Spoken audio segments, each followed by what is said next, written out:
اور نئی زندگی، نئے سرے سے پیدا ہونا، نجات حاصل کرنا، راست بازی کا لباس پہن کر ہم ہمیشہ آگے بڑھتے ہیں۔ حنا کی زندگی کا یہ فیصلہ ہے، یہ اس کا ارادہ ہے، جیسے انسان کے ارادے ہوں گے وہ ویسا ہی ہوگا۔ برے ارادے برے نتائج لاتے ہیں۔ ابھی یہاں پر حنا کو ابھی تک فرزند نہیں ملا ہے،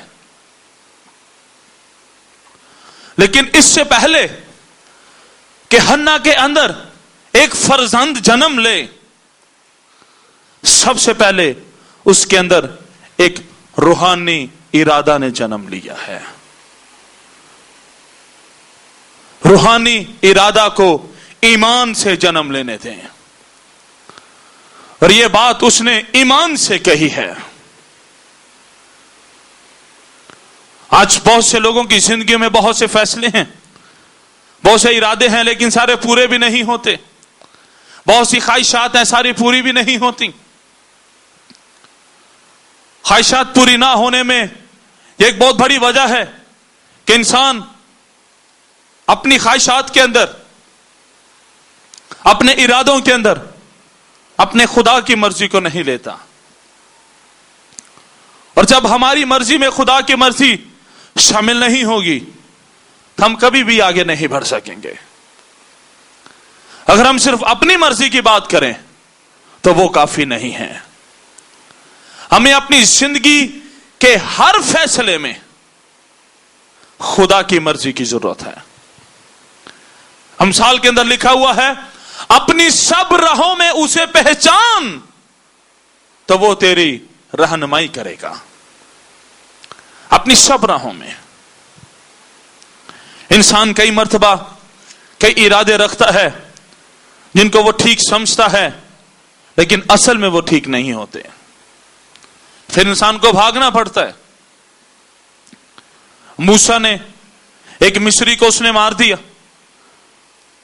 اور سمجھ تو یہ رہا ہے کہ میں نے ٹھیک کیا ہے، لیکن کیا تو اس نے قتل ہے، اس کو بھاگنا پڑا وہاں سے۔ ساؤل کس طرح سے وہ دمشق کی راہ پر ہے، ارادہ اس کا یہی ہے کہ وہ کس طرح سے کلیسیوں کو جو گھروں کے اندر ان کو گھسیٹ کر باہر نکالے گا، ان کی تباہی کا ارادہ اس کے پاس ہے۔ تو سمجھتا ہے کہ میں ٹھیک کر رہا ہوں، لیکن وہ خدا کی نگاہ میں ٹھیک نہیں تھا۔ خداوند یسوع مسیح اس پر ظاہر ہوا۔ وہ کیوں ظاہر ہوا؟ وہ ساؤل کے ارادوں کو بدلنے کے لیے ظاہر ہوا ہے، اپنی کلیسیا کو بچانے کے لیے وہ ساؤل پر ظاہر ہوا ہے۔ یاد رکھیں، خداوند کے راست باز لوگوں کا بچاؤ یسوع مسیح کے ہاتھ میں ہے۔ اگر ہمارے اندر خداوند کے لیے ارادے ہیں تو ہمارے بچاؤ کا ارادہ بھی اس کے پاس ہے۔ ہم اس کے لیے کیا ارادہ رکھتے ہیں، ہم اس کے لیے کیا مرضی رکھتے ہیں، جب ہم اپنی مرضی اس کو بتائیں گے، اس وقت وہ بھی اپنی مرضی ہم پر ظاہر کر دے گا۔ تو حنا کی زندگی کے اندر ایک ارادہ جنم لے چکا ہے، اور وہ ارادہ اور وہ فیصلہ وہ زندگی بھر کا ہے۔ میرے عزیزو، خداوند کے ساتھ چلنا بڑی برکت کی بات ہے۔ خداوند کے ساتھ جو لوگ چلتے رہتے ہیں، خدا انہیں سرفراز کرتا ہے۔ وہ لوگ کبھی پیچھے نہیں جاتے، وہ ہمیشہ آگے بڑھتے ہیں۔ اور آپ اپنی زندگی کے لیے یہی خدا سے دعا کرو کہ خداوند میں ہمیشہ آگے بڑھنا چاہتا ہوں۔ یہ دنیا کی باتیں تو دنیا تک محدود ہیں، لیکن آسمان پر جانے کے لیے ہمیں آسمانی باتوں کی ضرورت ہے، ہمیں خدا کی مرضی کی ضرورت ہے۔